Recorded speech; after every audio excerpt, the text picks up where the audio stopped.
Oh, hello, yeah. Well, that was another week in the War of Position, wasn't it? Yeah. Still, might get to a War of Manoeuvre soon if we can ever get past being cross about Sydney Sweeney adverts, yes. Is there anybody in the world who's actually cross about Sydney Sweeney adverts? I don't think they are. They just like to say those things, don't they? Yes. Owning the libs. What a great pointless waste of everybody's time. Anyway, speaking of potentially such things, it was another great week for veterans, children, and, well, women everywhere. Yes.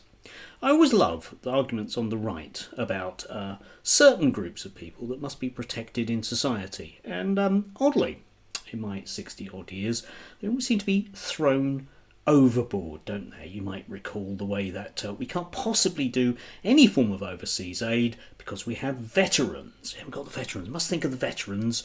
Homeless veterans, dreadful homeless veterans, overseas aid cuts, no more homeless veterans. It's just, we're now 15 years into, overseas aid cuts and homeless veterans, and we seem to have, overseas aid cuts and homeless veterans. This is very, very strange. It's almost like the people that are complaining, wanting to cut overseas aid, are not in fact that wildly concerned about overseas or otherwise veterans.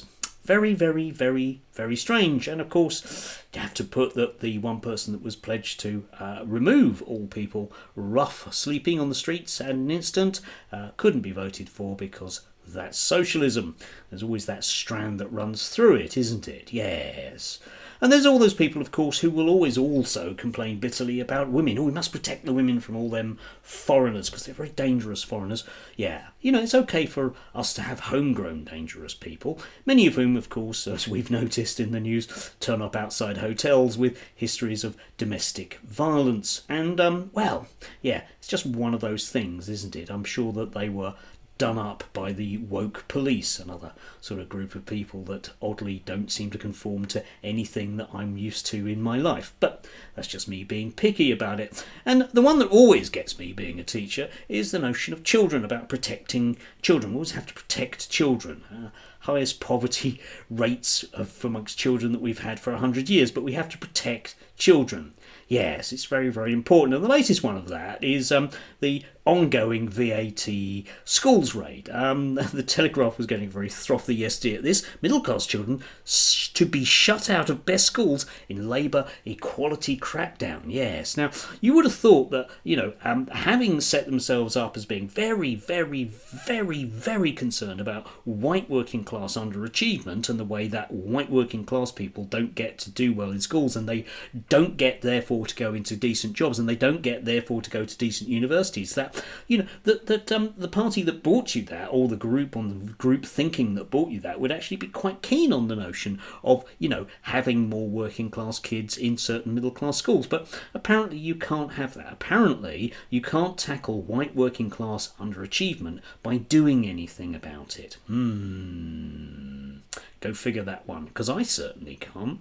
It's a bit like them veterans and women, eh? Yeah, there's always a bus nearby speeding that they can be thrown under at the first opportunity. Anyway, this is of course a huge infringement on people's rights, and no doubt there will be an awful lot of victims out there. There will be particularly an awful lot of victims that I'm sure the Daily Telegraph will find in and around VAT at schools, because it transpires that actually all these people that paid vast amounts of money up front, to tens of millions of quid up front, might well be liable for the tax further down the line. So it'll be very, very interesting to see that probably in about a year's time, the Daily Telegraph managed to find somebody who's on minimum wage, who presumably will be a white working class person just aspiring, who cannot possibly afford to send their children to a private school, and yet magically is affording to send their child to a private school, but then won't be able to afford to send their child to a private school because they paid upfront fees of 30k to try and avoid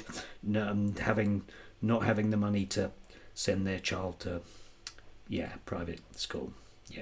Yeah, still doesn't matter, eh? Yeah, so long as you believe all of the lies, as long as you fall for that, That's fine. And of course, we can keep women safe by making sure that those very, very dangerous other groups in society, like trans people, are just removed. Yeah, okay? Never mind the nuances of trying to figure out about people going into toilets. After all, we have to keep those poor unfortunates like James S's in the jobs that they themselves have created, stirring up hatred against groups of people that have done absolutely nothing wrong. But you never know, they might do. And that's damn well good enough, isn't it? Oh, gotta love these people, eh? Yeah, monetising hatred and selling it to you as basically yet another product on the back of very, very, very nasty moneyed interests in society who, let's face it, definitely don't care about children, definitely don't care about trans people, definitely don't care about veterans, definitely don't care about women, and by God don't care about you whatsoever. Still, never mind, there'll be a bus along soon. Maybe you could save some time and throw yourself under it. What a good idea. Have a lovely one.